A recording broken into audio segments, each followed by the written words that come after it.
First video' হয় আপোনালোকে সকলোৱে মোৰ চেনেলটো ছাবস্ক্ৰাইব কৰি দিব প্লিজ। তো মই আছোঁ এতিয়া ধুনীয়া পথাৰ এখনত, কিন্তু এতিয়া খেতি কৰা ছিজন নহয় যিহেতুকে, সেইটো কাৰণে খেতি নাই এতিয়া বৰ্তমান।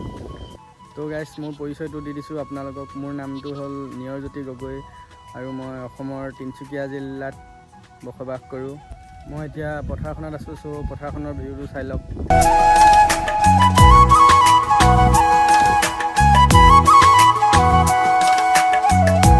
মোৰ চেনেলটো যাতে সকলোৱে ছাবস্ক্ৰাইব কৰি লয়, তেতিয়া মই নতুন নতুন ভিডিঅ' বনাবলৈ সাহস পাম আৰু উৎসাহ পাম।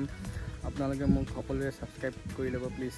পাছলৈ নতুন নতুন দীঘলীয়া ভিডিঅ' দিম, মোৰ চেনেলটো ছাবস্ক্ৰাইব কৰি ল'ব। ইমানখিনিকে কৈ মোৰ ফাৰ্ষ্ট সৰু ব্লগটো সামৰণি মাৰিছোঁ গাইছ।